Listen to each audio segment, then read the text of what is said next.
That dog just called me buddy, I swear it! The shelter volunteer blinked at me, probably wondering if I was the kind of person who thought aluminum foil kept government signals out of their teeth. I could understand her reaction. I'd just stepped into one of the quieter dog kennels at the side of the Franklin County Animal Rescue Center, and clear as day, I heard a scratchy, low voice go, "Hey, buddy." It wasn't a bark. It wasn't a whine. It wasn't even a growl. It was a word. A real, human-sounding word. And it came from the scruffiest, mop-headed dog I'd ever seen. Now, look, I'm a 39-year-old hardware store manager from Southern Ohio, not some fantasy novelist trying to pitch a manuscript. I don't hear voices in my head, and I don't talk to toasters. But when I looked at that mangy brown and white mutt behind the kennel bars, I knew he was the one. Not because of some mystical connection or fate, or anything poetic like that, because the dog squinted at me, tilted his head, and said it again. "Hey, buddy." The volunteer coughed politely behind me. "That's Walter. He's a bit of a character." "Did you hear that?" I asked. "Hear what?" I pointed at the dog, who was now wagging his stubby tail like we were old friends. "He just spoke to me." She gave me the tightest smile imaginable. Dogs communicate in all kinds of ways. He probably growled and it just sounded like, "No." He said buddy, twice. She hesitated, and I could see the gears turning. This was probably the moment she'd call someone from the front desk to guide me out gently and make sure I got a warm cup of tea and a pamphlet on stress. Instead, she said, "Walter's been here a while. Nobody's quite sure where he came from. If you think you're hearing something, well, maybe it means you're the right fit." I stared at her. "So you believe me?" "I believe dogs have a way of finding the right people," she said, and unlocked the kennel door. Walter trotted out like he owned the place, circled me once, and then sat squarely at my feet.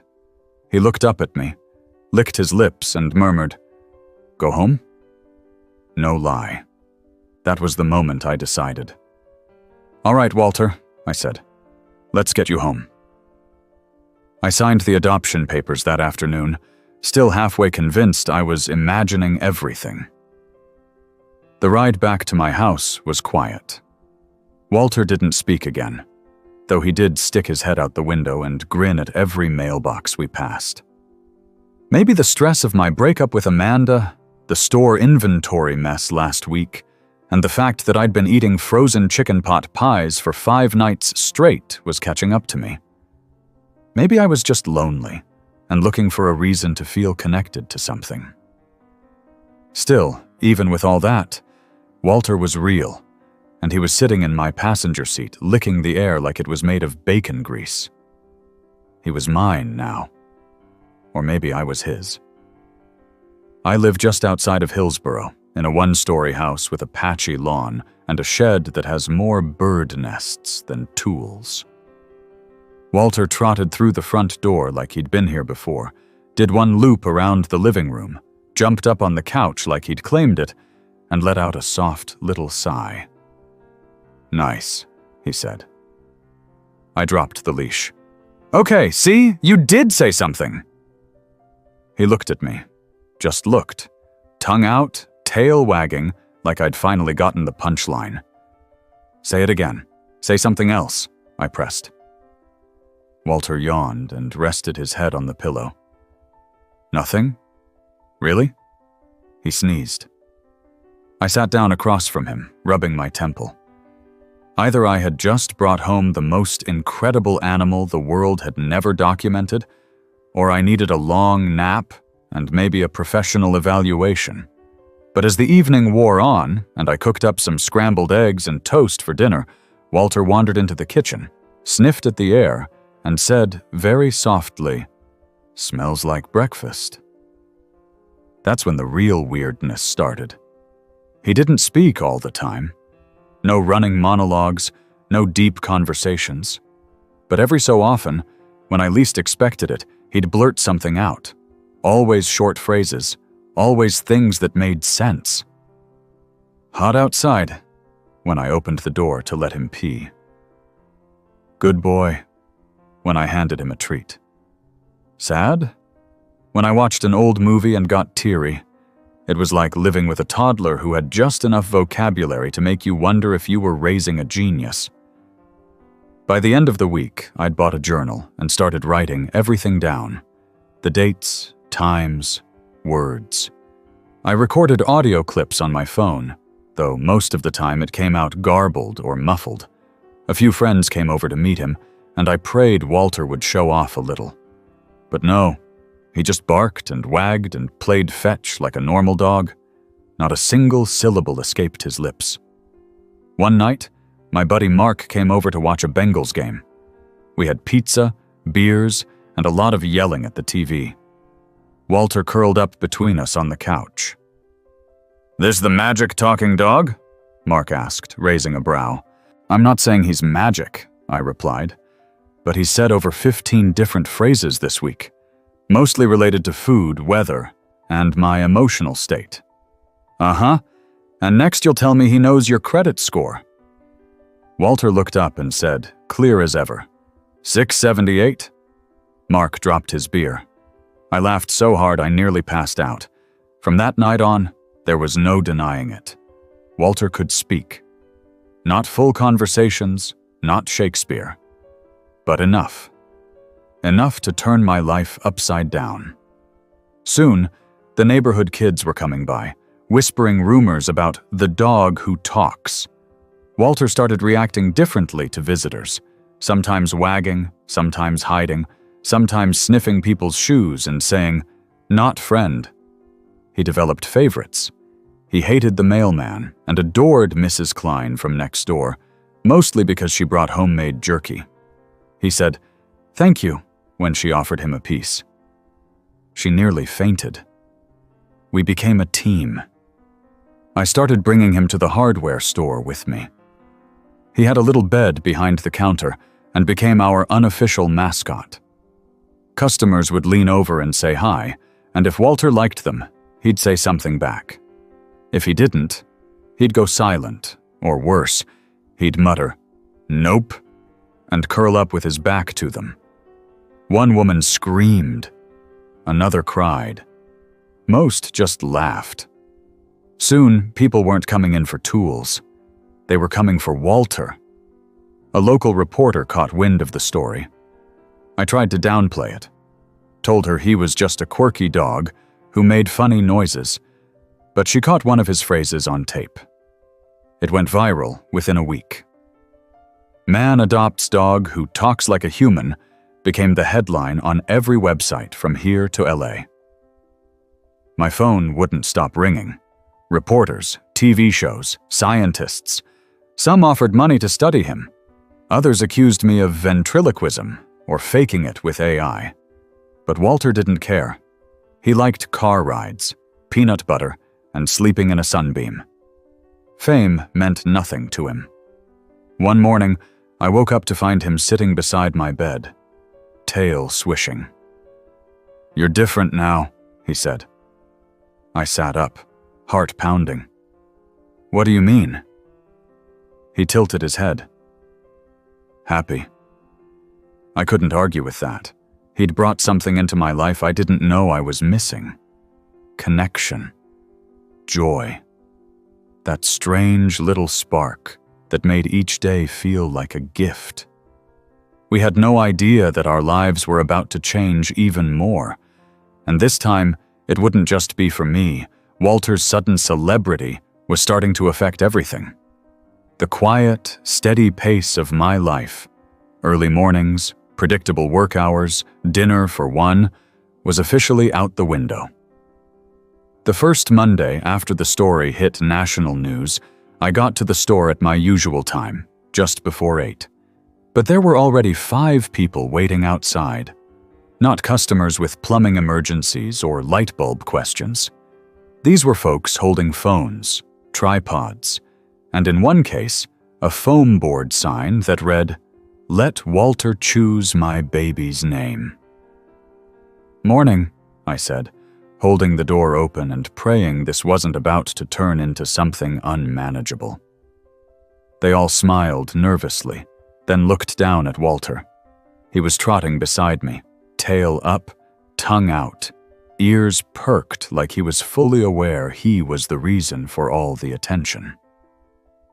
The woman with the sign crouched down. Hi, Walter. I'm Denise. I've got a little boy coming in December, and we're down to 3 names. Could you pick one? Walter sniffed her hand, then her knee, then leaned back, let out a yawn, and said, Max.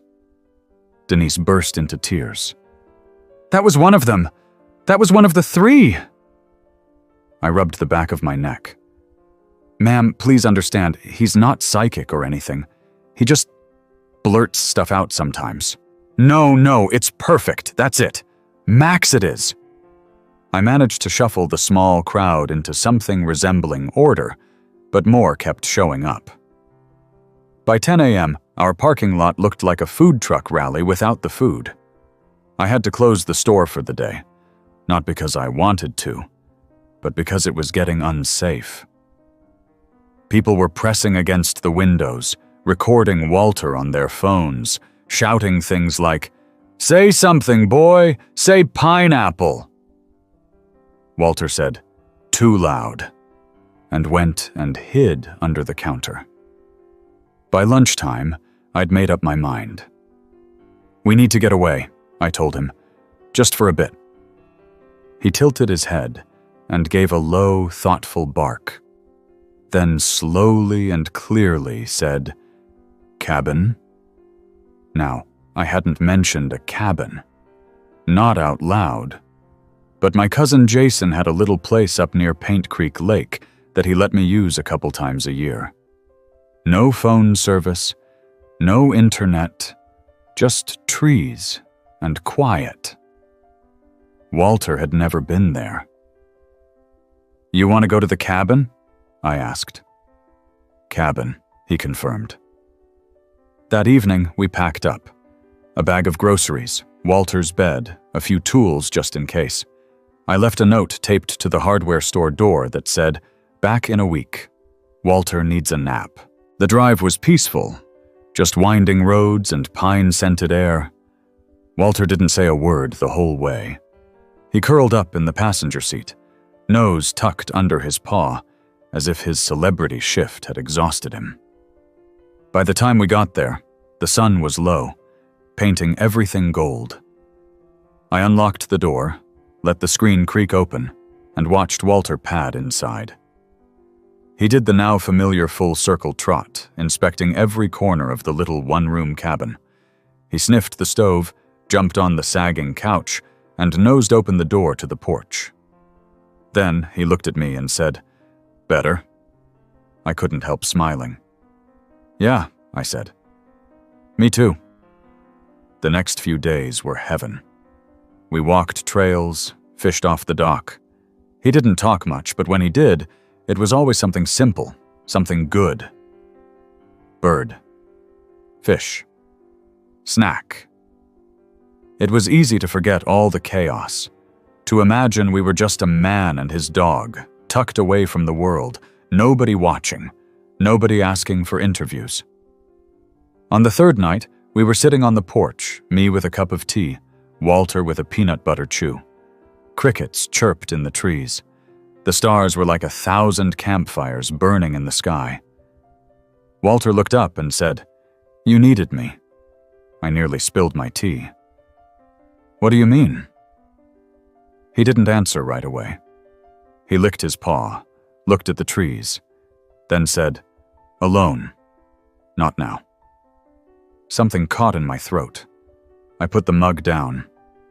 I didn't think I needed anything, I admitted. He nodded. But I did.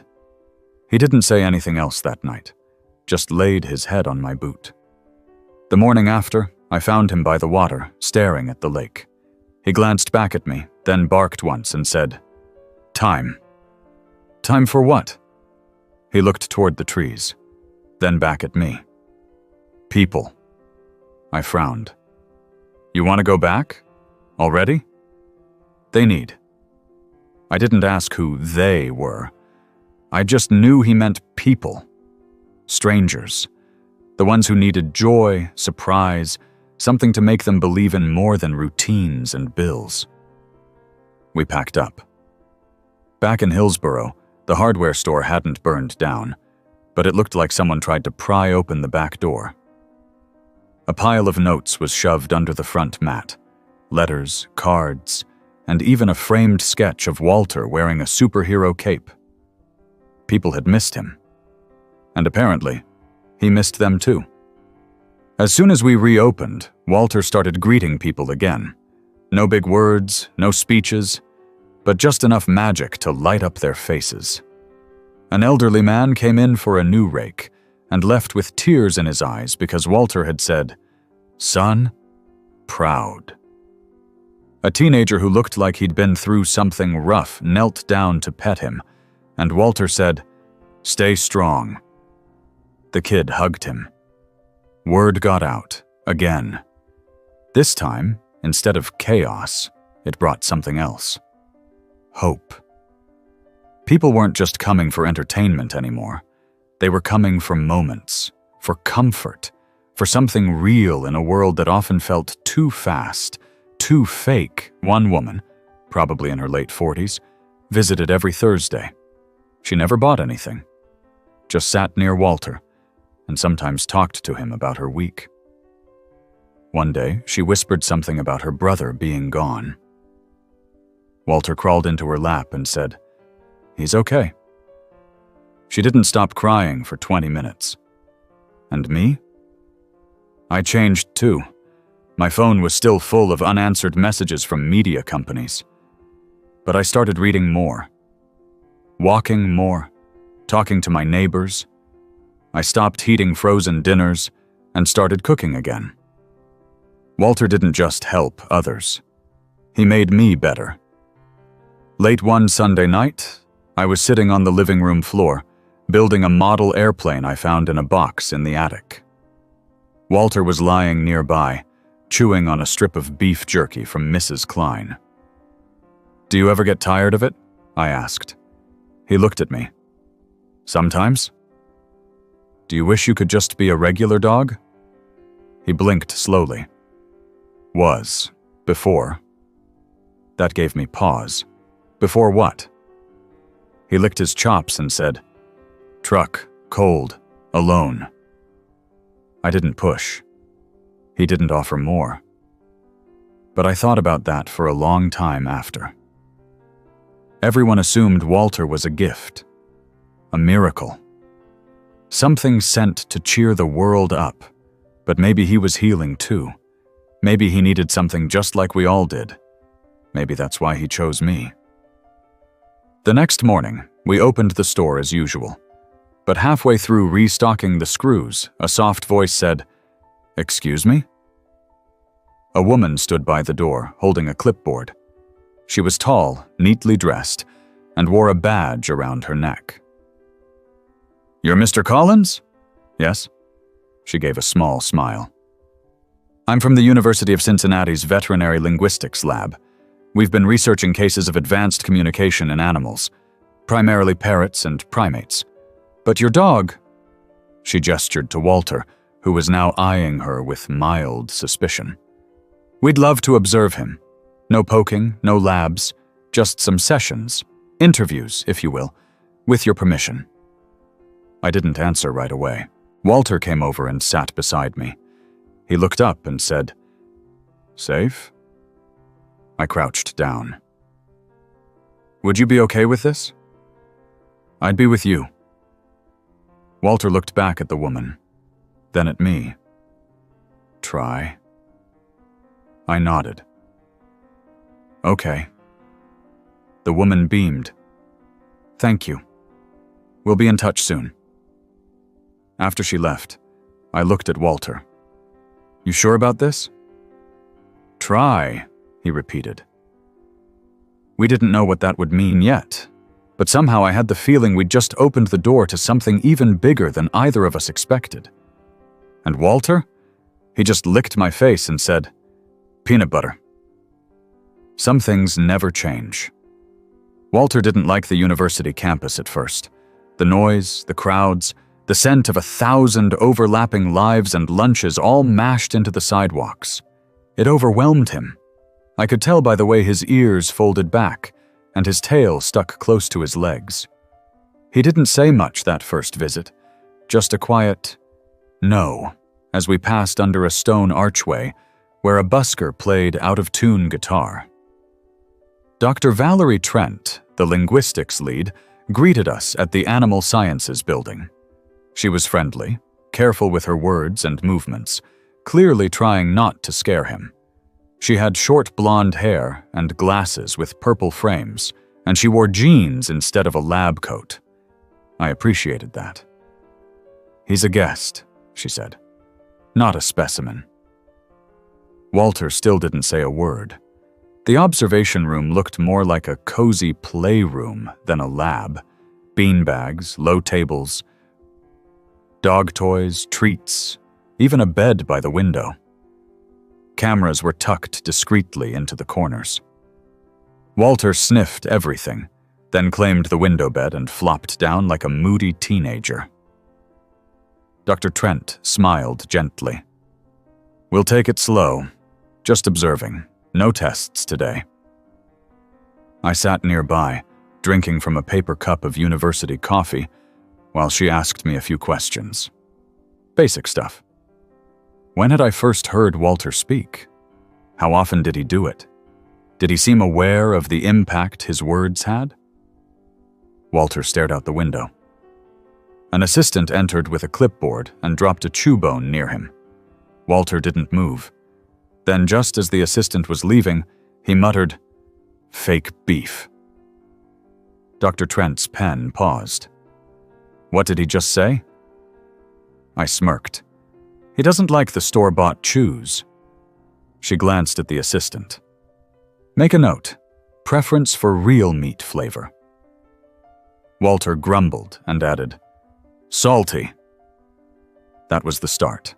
We went back twice that week. Each time, Walter grew a little more comfortable. He still wouldn't perform on cue, but if left alone, he'd speak when he felt like it. Observations were subtle. When Dr. Trent brought in a laptop and accidentally dropped it, Walter said, "Oops," then looked annoyed when everyone in the room gasped. The university eventually offered me a stipend to bring him in twice weekly. I only agreed because Walter didn't object. In fact, when I asked him about it, he said, "Help people." And that was that. Meanwhile, life back in Hillsborough was anything but normal. We'd become local celebrities. People I hadn't seen in years were dropping by the store. I got letters from strangers, mostly kind, some heartbreaking. A man in Texas wrote about losing his wife and how watching Walter's videos helped him feel less alone. A child in Wisconsin sent a crayon drawing of Walter with wings, calling him the angel dog. Walter kept me grounded. He still liked chasing squirrels, still curled up in my lap during storms, still stole socks, and pretended he didn't know where they went. He only spoke when he wanted to. Never more. Never less. At one of the sessions, a grad student named Carter placed several cards on the floor, each with a simple word printed in big block letters. They wanted to see if Walter could identify or say the words on command. I stayed quiet in the corner. Carter laid down the first word. Ball. Walter sniffed it. Ball, he said. Carter's eyebrows lifted. The next card said, treat. Walter looked at it, then Carter, and said, please. I had to cough to hide my laugh. Card after card, he responded correctly more than not. When they tried to test his memory, showing him an object, hiding it, then asking him where it went, he'd glance at them and answer with one word. Drawer. Pillow. Behind. Dr. Trent reviewed hours of footage and audio. She never made bold claims, never used words like miracle or anomaly. Instead, she called him an extreme case of associative communication paired with empathy-based response patterning. But Walter didn't care what they called it. He just liked that Carter brought jerky on Thursdays. One afternoon, Dr. Trent invited a speech pathologist to observe. The man had worked with children who used assistive speech devices, and he watched Walter with careful, fascinated eyes. After a particularly long session where Walter correctly named over a dozen objects and even described the weather outside as cloudy sun, the speech expert sat back and said, "This isn't mimicry. He's choosing." Dr. Trent nodded. "We think so too." That night, on the drive home, I asked Walter, "Do you understand what they're trying to learn from you?" Walter looked out the window. "People want hope." I nodded. "You give them that." He was quiet for a moment, then softly said, "So do you." It took me a while to find words after that. By our 4th week, reporters started showing up at the university. Most were turned away, but somehow, a video clip of Walter saying "more light" during a lamp experiment made its way online. Overnight, newscasters were dissecting the phrasing, debating whether it was trained behavior or actual comprehension. One channel played it on a loop, while a panel of experts argued. "It's just repetition," one said. "No, he's expressing preference," said another. "He wants a lamp on," said a third. They all missed it. Walter didn't care about the lamp. He was reacting to the dim mood in the room. He wanted brightness. For us. Back home, things took a more personal turn. My ex, Amanda, texted me after 6 months of silence. "Saw the news," she wrote. "Walter seems special. Hope you're doing okay." I stared at the screen a long time before replying. "Thanks, he is. And I am. Hope you are too." I didn't expect more, but 2 days later, she showed up at the store. Walter didn't bark, didn't speak. He just watched her. Amanda looked unsure. Her once perfect curls were tied back, eyes a little tired. "Hey," she said. "Hey." "He really talks?" Walter padded up to her, sniffed her shoes, then sat. "Try," he said. Amanda looked at me. "What does that mean?" "Maybe he thinks we're trying again," I said with a chuckle.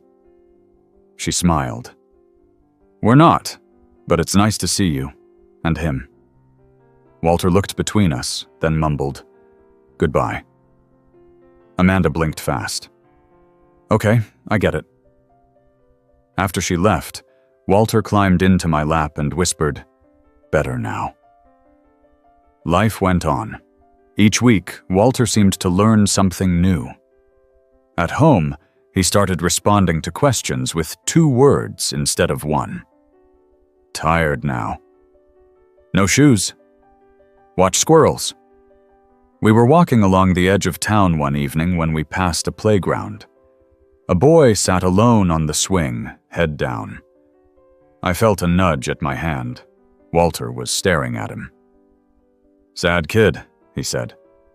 We approached slowly. I asked the boy if he was okay. He looked up and, "You're the guy with the talking dog." "Yeah, this is Walter." Walter sat quietly, then said, "Hi, friend." The boy smiled, barely. "He's real. My dad said it was fake." Walter licked the boy's hand. "Real." The boy started crying. Quietly. No sobs, just silent tears while he pet Walter's head. He didn't tell me why he was crying. He didn't have to. That night, I understood something I'd only been guessing at before. Walter wasn't here just for me. He was here for everyone. I didn't notice the change in Walter at first. It was small. A moment here, a glance there. He still greeted people at the hardware store, still offered quiet encouragement to strangers who looked like they needed a little more than tools. But something in his timing shifted.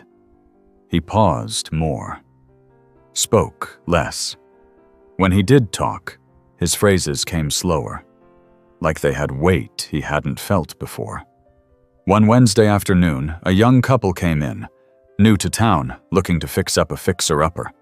They were laughing, teasing each other over paint samples. Walter watched them from his bed by the counter. When they got close, he stood up, walked over, sniffed their hands, and said, "Good home." They both melted.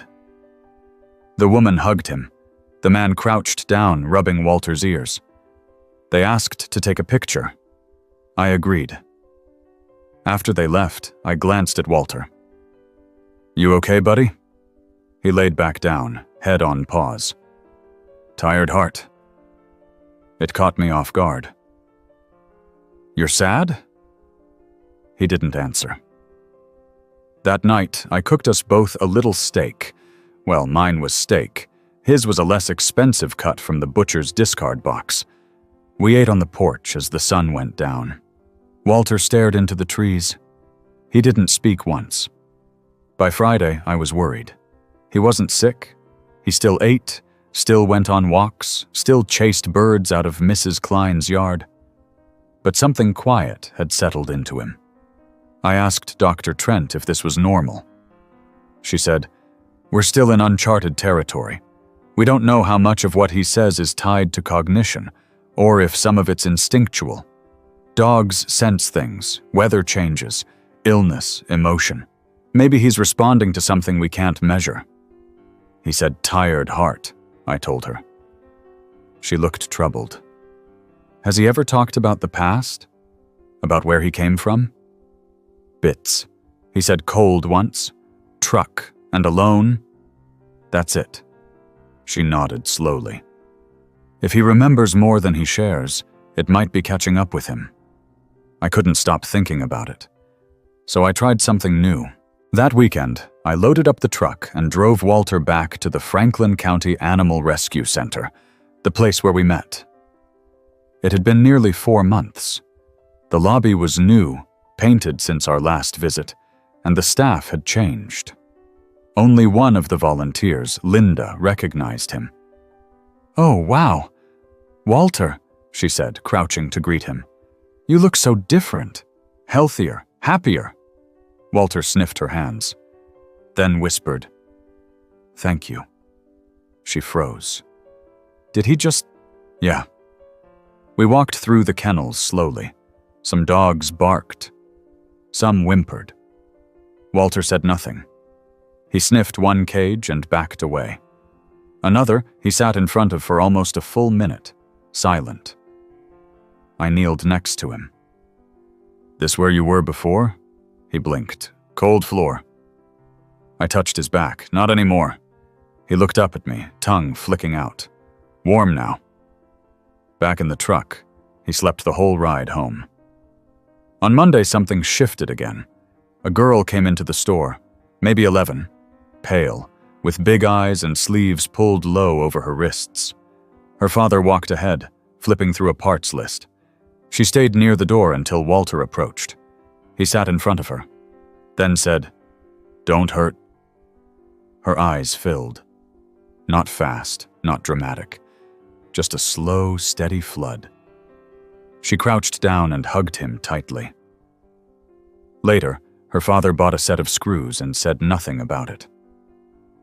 Walter watched them leave, then whispered, "Scared girl." I knelt beside him. "You helped her." He didn't respond. Dr. Trent noticed the changes too.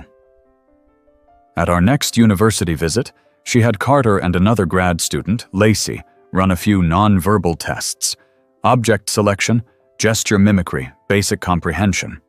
Walter participated, but his responses were shorter. When Carter showed him a photo of a smiling family and asked what it was, Walter said, "Safe." Then Carter flipped to a picture of an empty alley. Walter turned away. "Bad," he muttered. Dr. Trent recorded everything, eyes somber. After the session, she pulled me aside. "His emotional processing is more complex than we understood. He's connecting images to feelings, positive and negative, and choosing words based on that." "Is that bad?" "No, just more than we expected. He might be carrying the emotions of others." "Like an emotional sponge?" "Maybe." That night, Walter laid by the front door, watching the dark. I sat beside him, resting my hand on his back. "You're doing good things, you know, for people." He didn't move, then finally said, "Heavy." It broke something in me. The next morning, I called Dr. Trent and canceled the next few sessions. Walter needed rest, not lights and cameras and questions. We stayed home. No visitors, no press, no experiments, just walks, naps, and the soft rustle of leaves in the backyard. One evening, I brought out an old radio and played some gentle jazz. Walter lay beside the speaker, eyes half-lidded. "Music nice," he said. "Yeah," I agreed. "It is." We started small routines again. Grocery store on Wednesdays, walks to the post office, visits to the local diner where they left a bowl of water out just for him. Slowly, the light came back. He started speaking more, laughing in his dog way when the mailman tripped and spilled envelopes on the porch. "Oopsies," he said. I laughed harder than I should have. Then, one Saturday, we got a letter that changed things again. It was from a small nonprofit in Kentucky, an animal therapy center for children with developmental disabilities. They had heard about Walter through the university. They weren't asking for money. They weren't asking for press. They just asked if we'd come visit. I read the letter out loud. Walter looked at me. "Try." So we did. The place was a converted farmhouse, surrounded by pastures and old wooden fences. Children played on the grass, supervised by volunteers and therapists. Some used wheelchairs, others walked slowly, holding hands with aides. Walter stepped out of the truck and just went. No leash, no hesitation. He wandered from child to child, letting them touch his ears, pet his back, laugh when he spoke. "Hello." "Friend." "Pretty hat." A boy who hadn't spoken in days sat down next to Walter and whispered, "Dog talk." Walter leaned into him and said, "You too." Parents watched from benches, some with hands over mouths, others just quietly crying. We stayed for 4 hours. That night I asked Walter, "Was that okay? Not too much?" He yawned, crawled into his bed, and said, "Good day." A few days later, the center director called me. "We'd love to make it a monthly thing. No pressure, of course." Walter said, "Yes." So we did. As the weeks passed, Walter's strength returned. Not just his energy, but his spark. He chased his tail again, tried to steal my sandwich, barked at the neighbor's sprinkler. He wasn't just better. He was becoming something new. It was a Tuesday morning in late October when Walter surprised me again, though by now you'd think I'd be used to that. I was half asleep, pouring coffee into my travel mug, trying to remember where I'd put my keys, when he padded into the kitchen and said, "Teach now." I paused mid-pour. "Teach what?" He looked up at me, eyes steady. "Words." I set the mug down. "You want to teach someone else to talk?" Walter wagged his tail. "Try." We stared at each other for a moment. I couldn't tell if he meant he wanted to teach another dog, a person, or a squirrel. We had one particularly bold one who lived near the garage. But something in his expression told me he was serious. "Okay," I said slowly. "Who do you want to teach?" He turned and trotted toward the front door. then waited. We ended up back at the therapy center in Kentucky later that week. Word had spread among the staff about Walter's new idea, though none of us quite understood it yet. Still, they welcomed us with the same warmth as always. The kids were outside again, bundled in light jackets, throwing leaves at each other, and laughing in that way only children could. Without effort, without care. Walter made his rounds. He stopped beside a little girl named Katie, who rarely spoke above a whisper. She had a bright yellow headband with felt daisies and a red walker with glittery stickers. She reached for Walter as soon as she saw him, and he let her hug his neck. Then Walter looked at her and said, "You say leaf." Katie blinked. Her aide, a woman named Sarah, turned toward me. "Has he ever given direct instructions before?" "Not like that," I said. Katie giggled. "Leaf." Walter barked softly. "Good." He moved to the next child, then another. With each one, he said a word and waited. Sometimes they repeated it, sometimes they just smiled or touched his fur, but there was a pattern. By the end of the visit, the staff was buzzing. Sarah pulled me aside. "We've tried speech animals before. Usually they just encourage vocalization through emotional bonding. But Walter's doing something different. He's engaging cognitively, giving prompts." "He said he wants to teach," I told her. "I believe it." From then on, our monthly visits became weekly. We didn't make a show of it. No camera crews, no interviews, just quiet mornings filled with small miracles. Walter adapted to each child. He never overwhelmed them, never pushed, just offered little seeds of connection. "Say hello." "Try blue. You're smart." And they responded. Not always with words, but with laughter, with touches, with looks that said, "I feel seen." Back in Hillsborough, life remained steady. The store ran itself half the time. Customers came in, got what they needed, and lingered only long enough to see Walter if he was there. I hired a high school kid named Nolan to help stock shelves and sweep. He was quiet, respectful, and only swore under his breath once when he dropped a box of bolts. Walter liked him immediately. "Good kid," he said after Nolan left one evening. "You can tell already?" Walter just flicked his tail and headed to the kitchen. I started taking notes more seriously, not just journal entries, but structured observations. I marked the context of each of Walter's words, his tone, who he said them to, and what seemed to trigger the responses. I sent a few samples to Dr. Trent. She called that weekend. "This is phenomenal. His vocabulary is growing, but more than that, he's using language to help others grow. That's rare in any species." "He's doing most of the work. I'm just along for the ride." "You're providing the space. That's the work too." We brought Walter in for a short visit to the university again. Not a test, just a meet and greet with a few new staff who'd been following the research. Walter surprised them by walking into the room, sniffing around, and saying, "Too quiet. Music?" Someone put on soft piano. "Better," Walter said. Lacey, one of the grad students, knelt beside him. "Walter, how do you feel today?" He tilted his head. "Bright?" I'd never heard him use that word before. On the way home, I asked him about it. "Bright like the sun?" "Like joy," he answered. I had to pull over and sit there a while.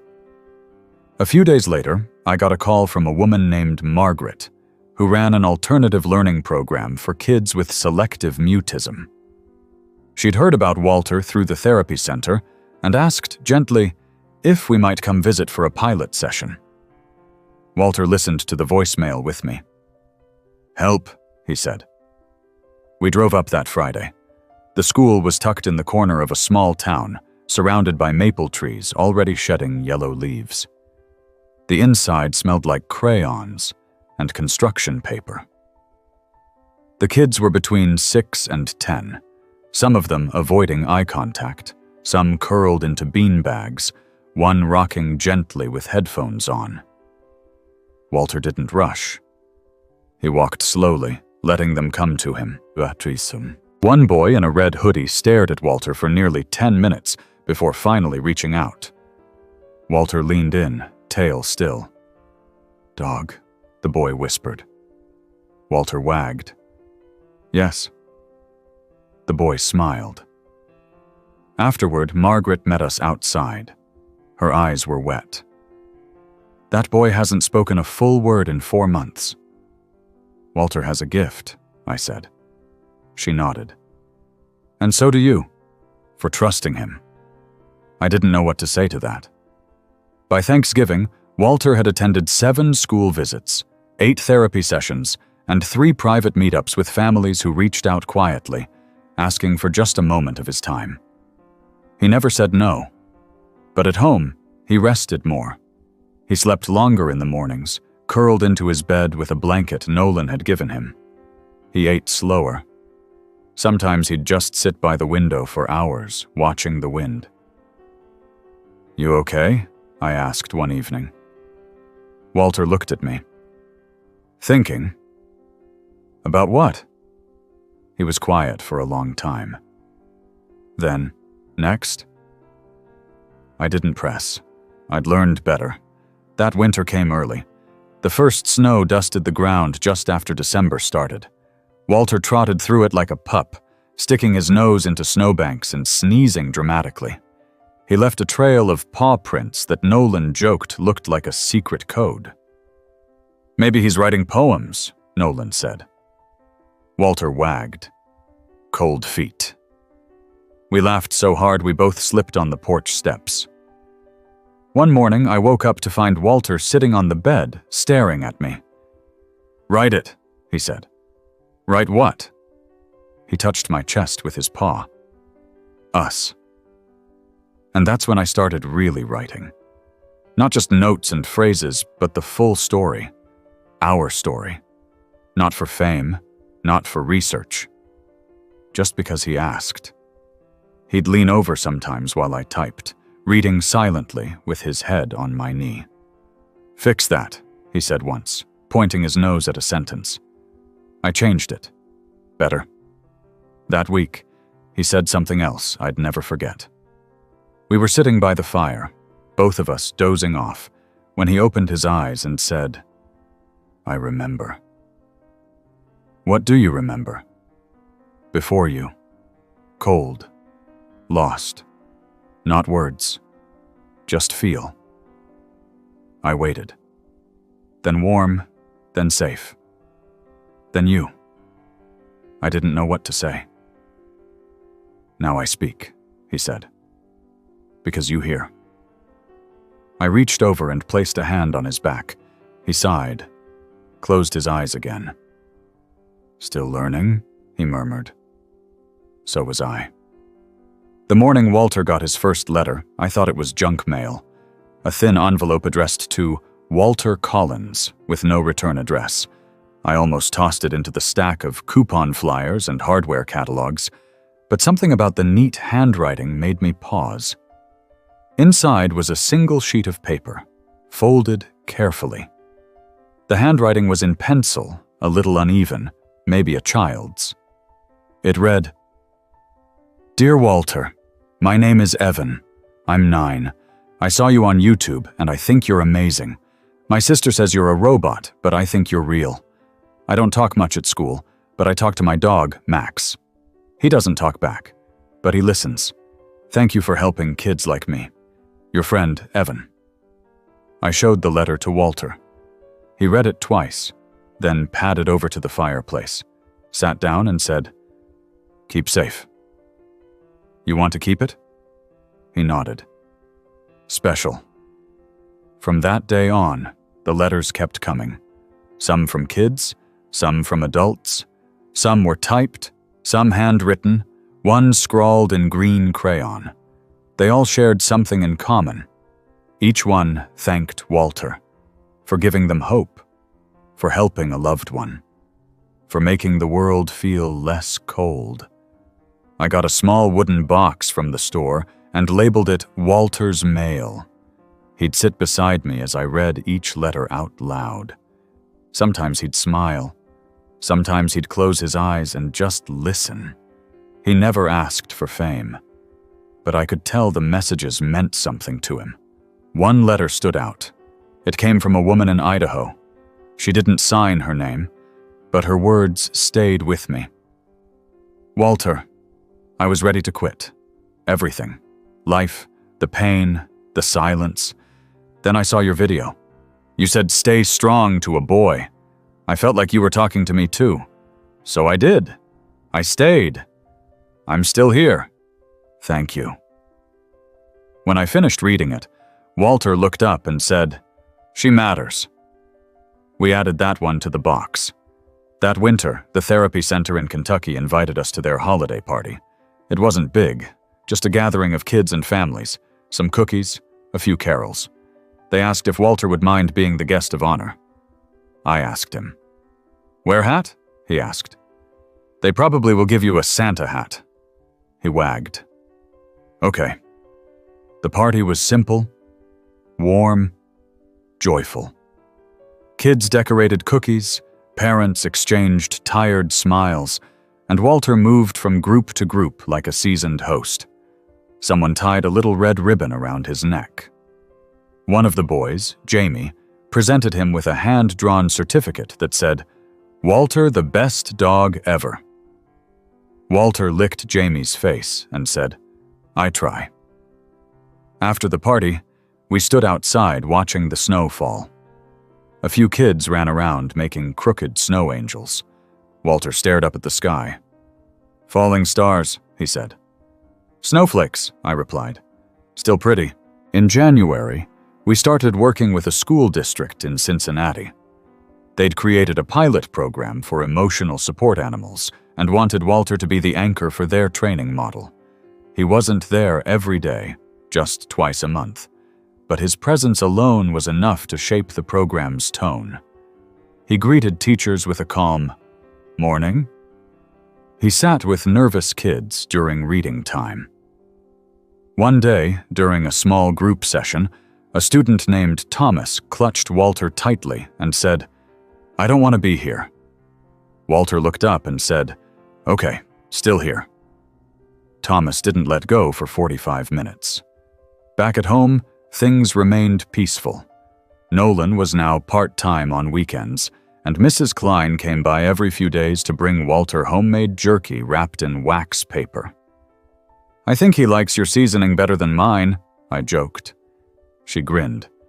"He's got good taste." Walter sniffed the jerky and said, "Perfect." She nearly cried. One quiet Thursday, while restocking shelf brackets, Nolan asked me, "Do you think Walter understands how much he means to people?" I looked over at Walter, curled up on his rug near the door, eyes half closed. "I think he knows," I said, "but I don't think he lets it change who he is." Walter lifted his head and muttered, "Still dog." Nolan laughed. "Fair enough." Around that time, I noticed something odd. Walter began standing by the phone before it rang. Not every time, but enough that it stopped feeling like coincidence. The first time was when Dr. Trent called to say one of the university's board members wanted to meet Walter. He stood by the desk, tail still, eyes locked on the phone. It rang. He looked at me. Important. The second time, it was my mom. She rarely called in the middle of the day. Walter was there again, waiting. When I picked up, she was crying. "I just wanted to hear your voice," she said. "I don't know why." "You okay, Mom?" "I am now." I looked at Walter. "He knew you'd call." She paused. "That dog's magic." "Yeah, he kind of is." In late February, a snowstorm swept through town. Everything shut down. The store, the roads, even the diner. Walter and I bundled up and walked through the quiet, white world, just the two of us. He jumped into a drift, and came out looking like a powdered donut. "Cold nose," he said. I tossed a snowball. He tried to catch it, missed, and barked once. Missed. We made snow dogs in the yard. Mine was lumpy. His, well, he pawed at it until it looked more like a snow blob with ears, but he wagged proudly. That evening, as the wind howled and the windows frosted over, we curled up by the fire. I read aloud from a dog-themed children's book I found in a box labeled Garage Sale. Never sold. Walter listened until the last page, then said, "Happy ending." I looked at him. "You like happy endings?" He closed his eyes. Hopeful. It stuck with me. Hopeful, not perfect, not fantasy, just enough to believe tomorrow might be okay. One morning in early March, Nolan arrived with a surprise. "I made him something," he said, holding up a small wooden plaque. It had Walter's name carved across the top, and underneath a single word, "Listens." Walter sniffed it and smiled. "Good boy." Nolan laughed. "I think that's my line." We hung the plaque by the store door. Customers started noticing. Some touched it on their way out, like it was a ritual. Others took photos. But no one made fun. Everyone respected it. Walter had that effect. Walter began waking up earlier in the spring. Before the sun had fully crested the ridge behind our house, he'd already be sitting by the window, watching the road with a stillness that wasn't sleepy or bored. It was waiting. I'd find him like that most mornings, sitting tall with his ears alert and tail curled close to his legs. When I asked him what he was doing, he'd answer with something like, "Listening," or "soon." I didn't push.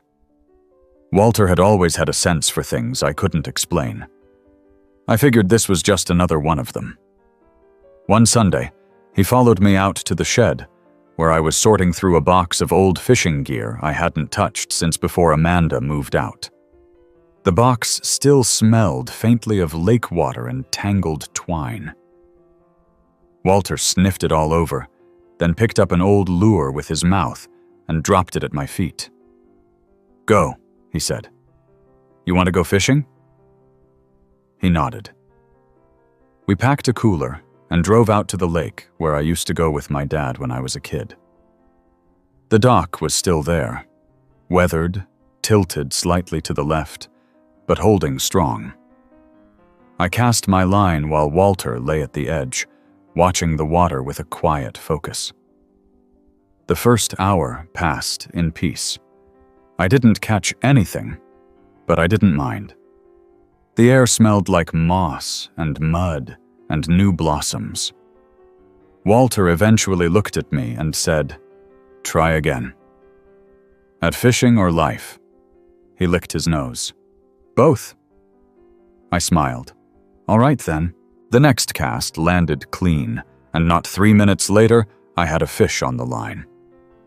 Walter barked once, just once, and I reeled it in like I used to. A smallmouth bass. Not huge, but healthy. "Good fish," Walter said. I let it go. We drove home with the windows down, wind in our faces. Walter stuck his head out and shouted, "Zoom!" Just once. That made me laugh so hard I had to pull over to wipe my eyes. That week, Dr. Trent called. She invited us back for an upcoming seminar where she'd be presenting new theories on cross-species empathetic communication. Walter, she said, was to be the highlight. "Not a show," she added quickly. "A conversation. I want people to witness his process." I asked Walter what he thought. He said, "Try." So we went. The seminar was hosted in one of the university's larger lecture halls. About 50 people filled the seats. Students, professors, researchers, a few curious onlookers. Walter waited with me in the hallway until it was time, then padded in quietly and sat center stage beside me while Dr. Trent gave her introduction. She explained the journey, how Walter first appeared on our radar, the cautious testing, the gradual unveiling of his comprehension. She played a few clips. Then she turned to us. "Would you be willing to answer a few questions, Walter?" He looked at me. I nodded. He said, "Okay." A professor in the front row raised his hand. "Walter, do you know you're different from other dogs?" Walter sat still, then said, "Yes." "How does that make you feel?" Long pause, sometimes lonely, but needed. The room was silent. Another hand. "What do you want most, Walter?" He looked up toward the ceiling. "Peace for others." Dr. Trent smiled. "He always centers others. It's rare in communication, animal or human." They asked a few more questions. Walter answered some, skipped others. When someone asked about fear, he replied, "Once, cold, gone now." Afterward, we stayed a few extra minutes so attendees could meet him. He sniffed their hands, accepted their gentle touches, offered small phrases. Nice scarf, tired eyes, good smile. Each time, the person he spoke to would light up like they'd been seen for the first time all day. On the drive home, Walter was quiet. "You okay?" I asked. "Yes. Big day." "You did great."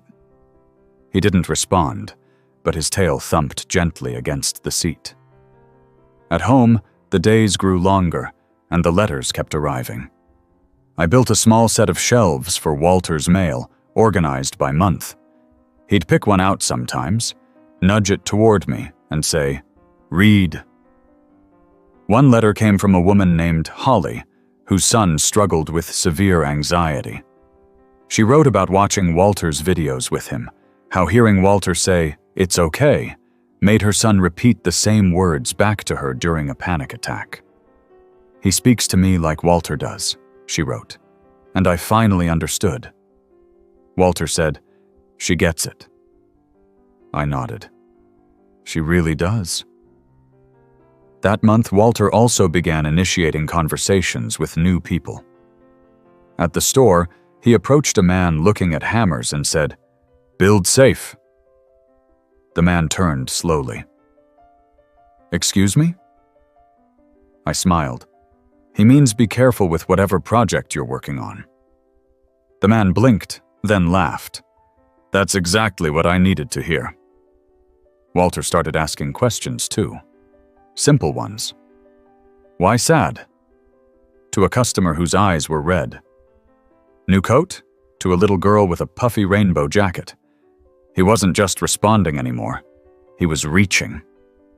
One evening, as we walked near the creek behind our neighborhood, Walter paused beside a bench and stared at the sky. "Storm coming," he said. The sky was still clear, but 3 hours later, rain thundered down. His senses were getting sharper. Or maybe he was just learning how to express what he'd always known. At the next school visit, something new happened. A boy named Levi, quiet and small, watched Walter for most of the session without approaching. Then, just as we were preparing to leave, Levi stepped forward. "Walter," he whispered, "do you know my name?" Walter tilted his head. "Levi, good name." The boy's face went pale with awe, then flushed with joy. He turned to his mom. He remembered. He remembered me. That moment stayed with me for days, not just because of what Walter said, but because of what it meant to be remembered. We all want to be known, to be seen. Walter gave that to people. At the hardware store, we started putting a little chalkboard sign outside. I let Walter pick a word each morning, and Nolan would write it in big letters. Kind. Try. Safe. Customers noticed. Some left their own words on scraps of paper. Others brought their kids just to see what Walter would say. It was never about the words themselves. It was about how he made them feel. One afternoon, I caught Nolan sitting next to Walter, just quietly talking. About school, about his mom, about how he wasn't sure he'd get into college. Walter listened without interrupting, then said, "You will." Nolan didn't say anything back, just nodded and wiped his eyes. Later he told me, that meant more than any teacher's compliment I've ever gotten. Walter wasn't just changing strangers anymore, he was changing the people closest to me. And somehow, even with all that, he still made time for the smallest things, like waiting for the mailman to drop off letters, like sniffing each new flower in Mrs. Klein's yard, like curling up beside me during thunderstorms. One night I asked him, "Are you happy?" He looked at me, then the flickering fire. "I'm here." It wasn't yes or no, it was more. Walter's presence at the store had become something of a ritual. Customers would come in expecting their regular hardware needs met, sure, but many of them came just to hear what Walter might say. It wasn't that they expected profound statements every time. Often they didn't hear him say anything at all. But when he did speak, it never felt random. One Tuesday morning in April, a man walked in holding a small, cracked photo frame. His hands were trembling, and he barely looked up from the counter. "You sell glue strong enough for glass?" he asked. I nodded. "Epoxy, aisle 3. Need help finding it?" "I'll manage." Before I could say anything else, Walter trotted over, looked up at the man, and said, "Still love." The man stopped in place. Then, very slowly, he crouched down in front of Walter, pressing a shaking hand to his fur. "She died last week," he whispered. "You're right. Still do." He sat on the floor for nearly 15 minutes before finally buying the epoxy and leaving without another word.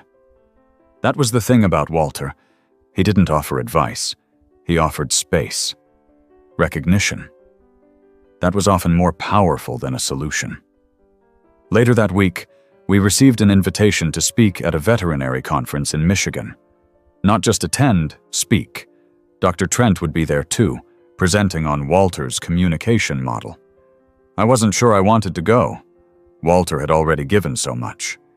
But when I asked him, he said, "Try." So we made the drive up to Grand Rapids. The hotel was too fancy for my taste. Too many mirrors, not enough natural light. But Walter enjoyed the room. He immediately claimed the carpeted window ledge and stared at the skyline like it was a puzzle. "Tall city," he said. The morning of the conference, we arrived early. Walter wore his usual collar with the tiny tag Nolan had engraved. "Listens." A small crowd had already gathered in the lecture hall. Vets, trainers, behavioral experts, even a few animal psychologists. Most had read about Walter in papers or seen his clips online. Still, seeing him in person seemed to catch them off guard. He wasn't performing. He was just present. Dr. Trent introduced us, then explained her theories. Walter sat quietly through most of it, watching the audience with calm curiosity. When the floor opened for questions, someone asked, "Walter, how do you understand us so well?" Walter stood, stretched, and said, "I listen." Simple as that. Someone else asked, "What's the most important word to you?" He paused, then said, "Here." Dr. Trent looked at me, and for the first time since we met, she seemed genuinely moved. "Being here," she said softly. "Presence." That night, we had dinner in the hotel restaurant. A waitress came by, young and clearly flustered. "You're the guy with the talking dog, right?" Walter looked up and said, "Hi, friend." She laughed nervously. "That's so weird. I just got off the phone with my sister. She's having a rough day. Told me she needed a sign things would get better. Walter said, "Better soon." The girl sat on the floor beside our table and cried. Not loud, just relief. We got our meals comped. Driving back home, Walter slept the whole way. I glanced at him occasionally. His ears would twitch every now and then, like he was dreaming about chasing birds or solving math problems. Who knew? As soon as we got home, he walked to the garden, sniffed the new sprouts I'd planted, and said, "Grow strong." He hadn't been speaking as often lately, but when he did, his words felt deeper, like they weren't just observations but messages layered with intention. At the therapy center the next week, one of the staff mentioned a new boy named Micah. He didn't speak much, had difficulty with physical touch, shied away from eye contact. I watched Walter approach him slowly, no pressure. Micah glanced at him once, then looked away. Walter sat beside him for 20 minutes without saying a word. Eventually, Micah reached out, barely grazing Walter's fur. Walter looked up and said, "Safe." Micah whispered back, "Okay." Later, the staff told me it was the first word Micah had spoken that month. Word spread, again. But this time, it was different. Not headlines, not viral videos, just parents telling parents, schools telling other schools, a quiet chain reaction of hope. Requests came in from places we couldn't possibly visit. Walter's story traveled faster than we ever could. I started filming short videos. Just Walter in quiet moments, sniffing flowers, watching birds, sitting on the porch. Every now and then, he'd say something. "New day. Slow is fine. You matter." We uploaded them to a small YouTube channel called Walter's Porch. Nothing flashy, just real. The comments flooded in. I play this every morning before work. My daughter asked me to put on The Dog Who Talks Nice. I cried and then made tea. Thank you. Walter never changed. He still helped me stock the store, still curled up by the register, still begged for jerky from Mrs. Klein, who now brought a second bag labeled Walter's. One afternoon she asked him, "What do you want for your birthday?" Walter tilted his head. More hugs. She hugged him immediately. Walter had become a presence, not just in our lives, but in others, like a low, steady hum of kindness. He didn't overwhelm. He didn't preach. He just existed with care. And people responded. That spring, I got a letter from a retired teacher in Oregon. She lived alone. Her hands were too stiff to write well, so she dictated to her neighbor. Walter reminded me of the students I used to love, the quiet ones, the ones who didn't shout but felt everything so deeply. I see them in him, and I'm grateful. Walter said, "Me too." Nolan graduated in June. We threw a small party at the store, just a few neighbors, some cupcakes, and a banner that Walter knocked over by accident. "Oops," he said, then licked frosting off the floor. Nolan laughed. "Best party crasher ever." Before he left for college, he knelt beside Walter. "Thanks for everything," he said. "You made this town feel like home." Walter nudged his hand. "Come back." "I will." And we believed him. Summer came in waves that year, long stretches of golden afternoons, thunderstorms rolling through at night, and mornings that smelled like fresh-cut grass and pavement warming under the sun. Walter loved those mornings best. He'd sit on the porch before I even had my coffee ready, just watching the world stretch itself awake. He started saying new things. Not all the time, but enough that I noticed. One morning he said, "Good silence." Another, "Bird song happy." He was more poetic lately, like the world had started writing itself into his bones, and all he had to do was let it out in phrases. We kept up our visits to the therapy center, the schools, the local shelters. But we also made time for nothing. Quiet days where Walter and I just sat by the lake or walked the town's outer trails. Those were the days when he spoke the least and smiled the most. One afternoon, we ran into a teenager named Jenna who used to visit the store with her dad. I hadn't seen her since winter. She looked older now, taller, eyes harder. She stopped when she saw us. "Hey," I said, "it's been a while." She nodded. We moved. Dad took a job out in Mason. It didn't work out. We're back. Walter walked right up to her, pressed his head against her leg and said, "Still strong." She knelt down and hugged him tight. Didn't say anything else. Just breathed for a while. Later, she sent us a message through the store website. "Please tell Walter he helped more than he knows. I thought I broke, but he reminded me I didn't." I printed that one and put it in the wooden box labeled Messages. We got more visitors that summer. Some just passing through, others coming deliberately to see Walter. A couple in their 70s made a road trip from Wisconsin just to hear him say one word. He told them, "Together," and they cried like it was their wedding day. It never stopped surprising me how little it took to reach someone when the moment was real. Dr. Trent invited us to be part of a longer-term study through the university. They were building a new center focused on interspecies empathy and communication. Walter would be a case study, but not just as a research subject. He'd help inform how the center interacted with therapy animals, vets in training, and even AI language models based on real emotional responses. "You don't have to commit now," she said. "We can keep everything on your terms." I looked at Walter. He was sniffing around her bookshelf. "You want to be part of this?" He turned back toward us. "Help more." That was his answer. They built a quiet room for him on campus. Soft rugs, natural light, minimal noise.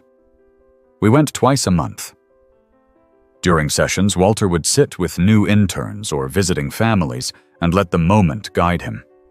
He wasn't always verbal, but when he did speak, it was precise. "He feels more like a teacher than a test subject," one of the interns said. Walter replied, "We all learn." I started writing more. Not just journal entries or social media captions. Stories. I called them Walter's Days. Each one was a short scene. A visit. A sentence he said. A face he touched. They were simple, heartfelt, and honest. I posted them weekly to the website we'd set up and to our quiet little channel. They started spreading, shared between teachers, therapists, parents. No marketing, no push, just Walter. One of the stories, a short piece about Walter comforting a boy during a thunderstorm, got picked up by a literacy foundation. They asked to include it in their summer reading campaign. I said yes. A few weeks later, a teacher from Arizona sent a message. Half my class chose Walter's Days for their writing reflections. They said it made them want to listen better. Walter said, "Good kids." Back in Hillsboro, our routines stayed grounded. We went on early walks. We visited Mrs. Klein, who had now installed a bench in her yard she jokingly named Walter's Throne. She greeted him one morning with a new batch of jerky. "You like it? New recipe." Walter sniffed the treat, then said, "More, please." She cackled like she hadn't laughed that hard in years. On a humid Thursday, we drove out to a shelter that had reached out through a mutual friend. They were working with dogs that had trauma histories, abandonment, hoarding situations, even neglect cases. Walter entered the main yard slowly. The other dogs barked or scattered. He sat near the middle, calm and still. After a while, one dog approached him, a scarred shepherd mix, limping slightly, with cloudy eyes. Walter looked at him and said, "Safe now." The dog sniffed him, then curled up beside him. The shelter director called it a breakthrough. We didn't stay long. Just enough. That night, I asked Walter, "Does it ever get too heavy, carrying it all?" He laid his head on my knee. "Sometimes, but not alone." I nodded. Not alone. Midway through July, we got a call from a museum in Columbus. One of their summer exhibits was about animal intelligence and empathy. They wanted to include a live session with Walter. I was hesitant. It felt like too much spotlight. But Walter said, "One time." So we went. The museum set up a quiet corner with natural light and beanbags. It wasn't a big audience, maybe 20 people at a time. Walter sat near the center. A mother and daughter approached, the girl clutching a plush toy tightly. Walter looked at her and said, "Nice bear." She smiled, but said nothing. He added, "You're safe here." She whispered to her mom, who nodded. Then she turned to Walter and said, "I'm scared of noises, but I like you." Walter leaned closer. "Soft world. We try."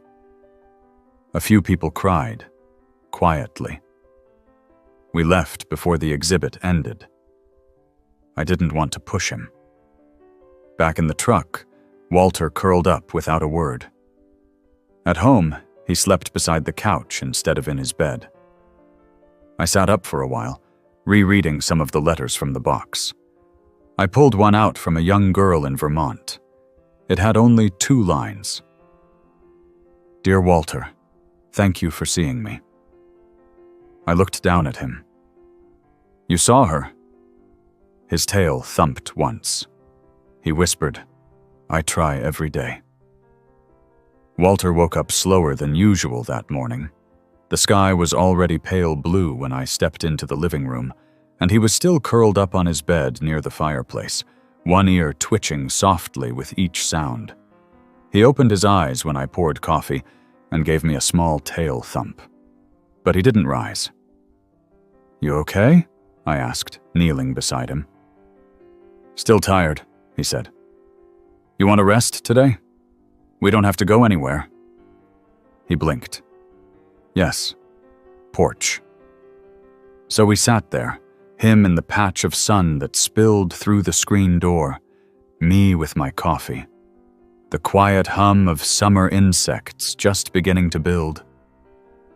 He didn't talk much, just watched the street, the neighbors' sprinklers turning lazily, the mail truck rolling by. "Peaceful," he said. Later that afternoon, I pulled out one of his favorite letters from the box. It was from Evan, the first kid who had ever written to him, almost a year ago. "Want me to read this one again?" Walter looked up. "Please." I read it aloud, the pencil-scrawled lines now soft at the folds from so many rereads. Walter didn't say anything after I finished. Just let his head rest on his paws. Around dusk, Nolan arrived. He was home from college for a visit and carried a box of jerky, 2 sodas, and a story about how his roommate couldn't figure out how to microwave mac and cheese. Walter listened to every word. "Still good kid," he said with a slow wag of his tail. Nolan scratched behind his ears. "Still the best dog I've ever met." We spent the evening together out back under the porch light. Crickets chirped. The air turned cooler. Mrs. Klein stopped by with leftover pie, kissed Walter on the head, and said, "I still say he understands more than all of us put together." "He just might," I said. Walter leaned into her leg. "Thank you," he said. After she left, Walter sat at the edge of the grass for a long time. Nolan had gone inside to take a call, And I just sat there, watching Walter trace the stars with his eyes like they were old friends. "Remember first night here?" he asked. "I do. You took over the couch." "Felt safe. You were home." He nodded. "Still am." Later, I helped him into the house. He moved slower, not in pain, just with care. He lay down beside my chair, resting his chin on my foot. "Tired heart," he whispered. I reached down and brushed his fur. "I know. Still happy." "Me too." I turned off the lights, left the door cracked just enough to let in the soft moonlight. In the morning, Walter didn't get up. He was warm, peaceful, eyes half open but unfocused. I knelt beside him, whispered his name, placed my hand gently on his chest. "Walter," I said. "You okay?" He blinked once. "Here." Then slowly, softly, his breath faded. We buried him beneath the oak tree in the backyard. Nolan helped me dig. Mrs. Klein brought a bundle of wildflowers. Dr. Trent came all the way from Cincinnati, carrying a printout of every observation note she'd ever taken. I carved his name into a smooth stone from the creek, just his name, and one word below it: "Listens." The store felt quieter without him. Customers still came by, some to shop, some just to look at the rug where he used to lay. A few left notes, a few stood there, saying nothing, eyes glistening. I kept the chalkboard out front. First day back, I wrote the word Walter had said most often.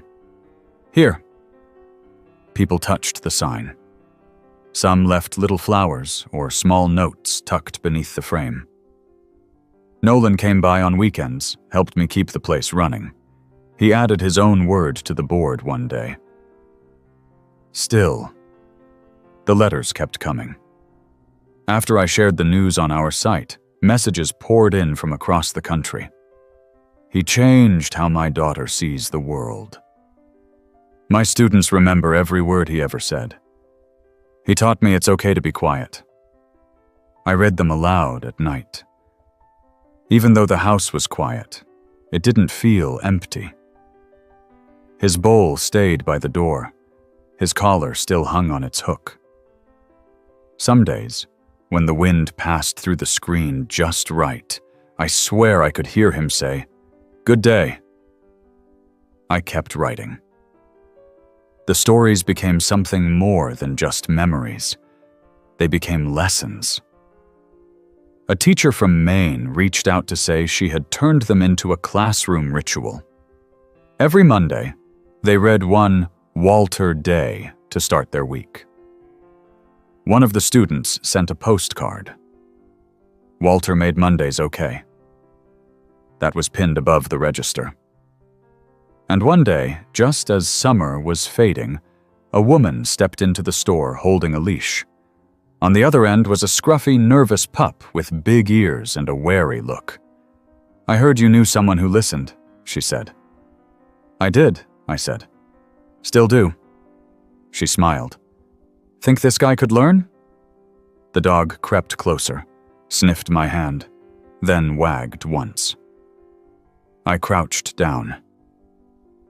"You've come to the right place."